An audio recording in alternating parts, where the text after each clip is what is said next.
Je to mechanický systém, ktorý sa napevno dáva na tyč riadenia, na volantovú tyč, lebo vychádzame z toho, že každý z nás, aj zlodejovia, keby chcú odsúziť auto, či ho niekto ťahá alebo odkaruje, musí mať voľný volant a kolesa.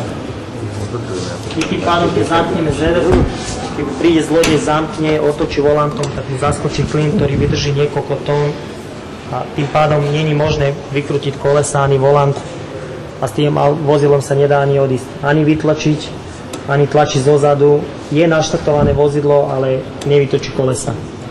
Aby bol nútený, keby sa aj rozhodol niečo robiť, musí mať dookola otvorené dvere, musí prísť z kopu náradia so svetlom a začať vyberať. Začne airbag, volant, šroby, komplet celá tyč riadenia, káble, plast, všetko musí ísť dole, celá tyč riadenia von, doniesť novú tyč so sebou, novú tyč vracať naspäť, všetko spojazniť a časová náročnosť minimálne hodinu a viac podľa toho, ktoré vozidlo.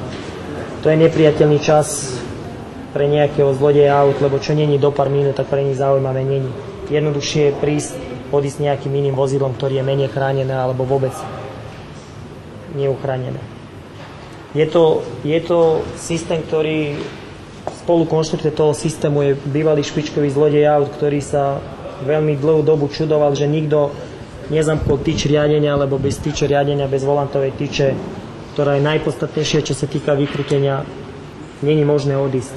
Tak skonštruoval takýto masívny pevný zámok, ktorý zabraní tomu, aby vytočil a odišiel.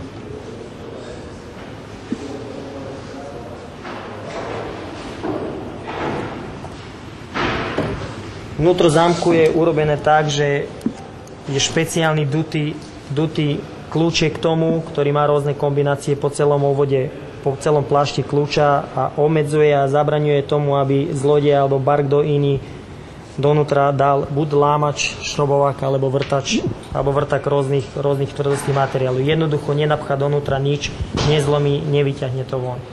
Máme už momentálne 22 pokusov o krádež vozidla, ani jedno úspešné. Ani jedno vozidlo nám zatiaľ nezobrali.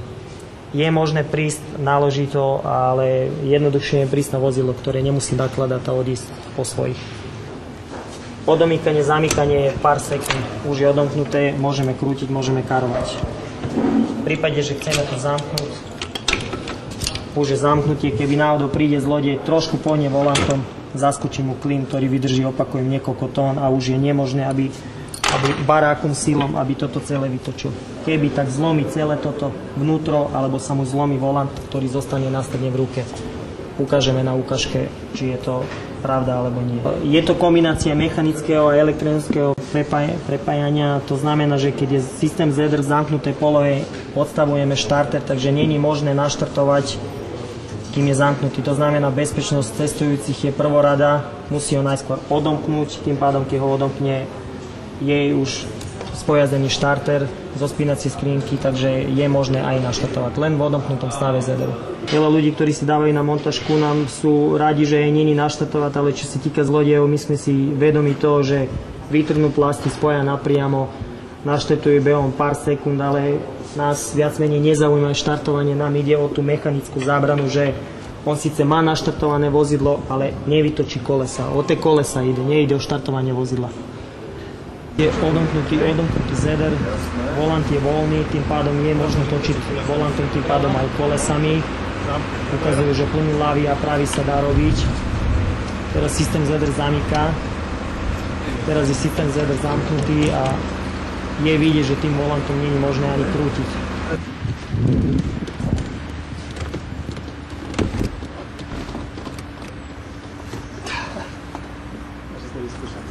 Na to nespravíte vôbec nič.